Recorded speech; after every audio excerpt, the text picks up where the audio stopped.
కేసులో నిందితుడైన బండి భగీరథ జైలు జీవితం సాధారణ ఖైదీలానే కొనసాగుతుంది. మేడ్చల్ కోర్టు 14 రోజుల రిమాండ్ విధించడంతో భగీరథను పోలీసులు చర్లపల్లి జైలుకు తరలించారు. సాధారణ ఖైదీలతోనే భగీరథను ఉంచారు. ఎలాంటి ప్రత్యేక సదుపాయాలు కల్పించుకుంటా విచారణ ఖైదీలు ఉండే బ్యారెక్ ని ఆయనకు కేటాయించారు. ఇక జైల్లో ఖైదీలకు రోజువారీగా ఇచ్చే అల్పాహారం తీసుకోలేదని, ఆదివారం పెట్టే మాంసాహార భోజనాన్ని తినలేదని సమాచారం. జైలు క్యాంటీన్ నుంచి తెప్పించుకున్న పాలు, బ్రెడ్ తిని సరిపెట్టుకుంటున్నట్టు తెలుస్తుంది.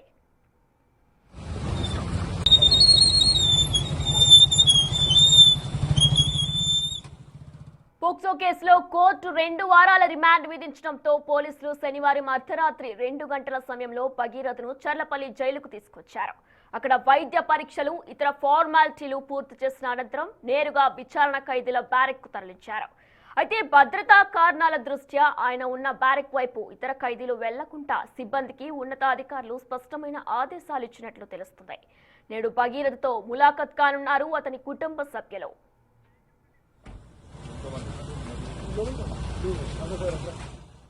ఇక బండి భగీరథ్ కేసుకు సంబంధించి కూడా పూర్తి డీటెయిల్స్ మా ప్రతినిధి విజయ్ అందిస్తారు.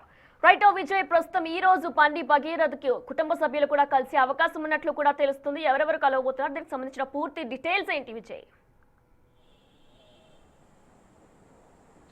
ఎస్వినైనా అయితే పోక్సో కేసుకు సంబంధించి ఇప్పుడు నిందితుడిగా ఆరోపణలు ఎదుర్కొన్నటువంటి బండి భగీరథ్ ఇటు చెర్లపల్లికి సంబంధించినటువంటి జైల్లో కూడా ఇటు రిమాండ్ ఖైదీగా అయితే ఉన్నారు. సుమారుగా 14 రోజుల పాటు కూడా ఇటు బండి భగీరథ్కి అయితే రిమాండ్ కూడా విధించింది ఇటు మేడ్చల్ కోర్టు. అయితే ఈరోజు మేడ్చల్ కోర్టులో పేట్ బషీరాబాద్ పోలీసులు భగీరథ్ని సుమారుగా 10 రోజుల పాటు తమ కస్టడీకి ఇవ్వాలి అంటూ కూడా ఒక కస్టడీ పిటిషన్ అయితే దాఖలు చేస్తూ ఉన్నారు. అండ్ అలాగే భగీరథ్ తరపు న్యాయవాదులు కూడా భగీరథ్ని బెయిల్ పైన విడుదల చేసేటువంటి విధంగా కూడా బెయిల్ మంజూరు చేయాలి మేడ్చల్ కోర్టులో అంటూ కూడా ఇటు భగీరథ్ తరపునటువంటి న్యాయవాదులు పిటిషన్ దాఖలు చేసినటువంటి పరిస్థితి అయితే కనిపిస్తోంది. అండ్ అలాగే మరొక పక్క ఇటు ములాఖత్కు బండి భగీరథ్కు సంబంధించినటువంటి కుటుంబ సభ్యులు కూడా చెర్లపల్లి జైలు వద్దకు వస్తున్నట్టుగా కొంత సమాచారం అంతా ఉంది. ఇటు బండి భగీరథ్ తల్లి అలాగే ఆయన మేనమామ కూడా వచ్చి బండి భగీరథ్ను కలిసేటువంటి అవకాశం అయితే ఉన్నట్టుగా చెప్తా ఉన్నారు. అలాగే ఇటు జైలుకు సంబంధించినటువంటి అంశం తీసుకున్నట్లయితే సాధారణ ఖైదీ మాదిరిగానే ఎలాంటి హంగు ఆర్భాటాలు లేకుండా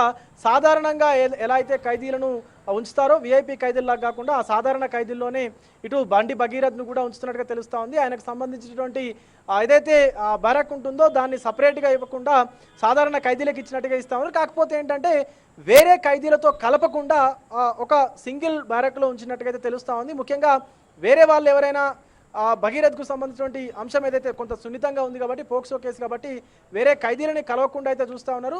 సో నిన్న సండే కావడంతో కొంత మాంసాహారం ఇచ్చినా కూడా ఆయన దాన్ని తీసుకున్నటువంటి పరిస్థితి కనిపించింది. సాధారణ ఏదైతే ఆహారం ఉందో దాన్ని మాత్రమే భగీరథ్ తీసుకున్నట్లుగా కూడా కొంత జైలుకు సంబంధించినటువంటి అధికారులు అయితే చెప్తా ఉన్నారు. సో మొత్తానికి బండి భగీరథ్ అంటే చాలామంది అనుకున్నారు భగీరథ్ జైల్లో ఉన్నా కూడా సకల సౌకర్యాలు అనుభవిస్తూ ఉంటాడు అన్నట్టుగా అయితే మాట్లాడారు. కానీ ఎలాంటి సౌకర్యాలు కూడా భగీరథ్ అయితే పోలీసులు కూడా అక్కడ సాధారణ భగీరథ్ను కూడా ట్రీట్ చేస్తున్నటువంటి సిచ్యువేషన్స్ అయితే కనిపించాయి. అండ్ అలాగే మరొక పక్క భగీరథ్కు సంబంధించినటువంటి మొబైల్ ఫోన్ ఏదైతే ఉందో దాన్ని ఫోరెన్సిక్ ల్యాబ్కు కూడా పోలీసులు అయితే పంపించారు. ఎందుకంటే ఆ మొబైల్ ఫోన్లోనే చాలా కీలకమైనటువంటి సాక్ష్యాధారాలు కూడా ఉన్నట్టుగా అయితే పోలీసులు ఇప్పటికే గుర్తించారు. కాబట్టి ఆ మొబైల్ని ఫోరెన్సిక్ ల్యాబ్కి పంపించిన తర్వాత మొబైల్ ఫోన్ ఓపెన్ అయితేనే ఆ కీలకమైనటువంటి డాక్యుమెంట్స్ కావచ్చు, లేకపోతే ఆ మైనర్ బాలికతో చేసినటువంటి చాటింగ్ కావచ్చు, లేకపోతే ఫామ్ హౌస్కు వెళ్ళినటువంటి సందర్భంలో ఆ మెసేజెస్ కావచ్చు, కాల్ డేటా కావచ్చు, ఇదంతా కూడా బయటపడేటువంటి అవకాశం కూడా కనిపిస్తుంది. మరొక పక్క బండి భగీరథ్ పోలీసులకు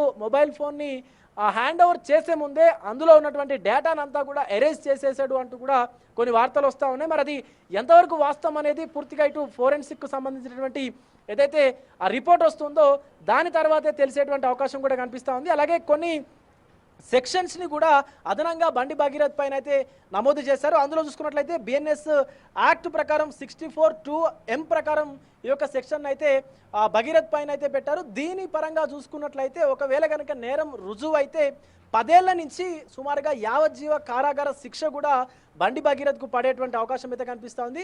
సో దీన్ని బట్టి చూస్తే అంటే ఆల్రెడీ ఉన్నటువంటి సెక్షన్స్ కాకుండా ఇప్పుడు 64(2)M ఏదైతే అంటే ఒక మైనర్ బాలిక పైన పదే పలుమార్లు అత్యాచారం చేశాడు అన్నటువంటి సెక్షన్ ఏదైతే ఉందో ఇది కనుక రుజువు అయితే ఖచ్చితంగా భగీరథ్ను ఈ 10 ఏళ్ల నుంచి యావజ్జీవ కారాగార శిక్షకు కూడా అర్హుణ్ణి చేస్తూ కోర్టు అయితే తీర్పిచ్చేటువంటి అవకాశం ఉంది కాబట్టి సో ఇటు భగీరథ్కు ఈరోజు బెయిల్ పిటిషన్ ఏదైతే కోర్టుకు సంబంధించి మంజూరు చేస్తుందా లేకపోతే పోలీసులకు సంబంధించి ఏదైతే పిటిషన్ దాఖలు చేస్తా ఉన్నారో 10 రోజులు కస్టడీకి ఇవ్వాలని చెప్పేసి మరి కస్టడీకి ఇస్తుందా బెయిల్ మంజూరు అవుతుందా అనేది కూడా సర్వత్రా కొంత ఉత్కంఠ అయితే కనిపిస్తా ఉంది వినయన. Right Vijay, thanks for the details.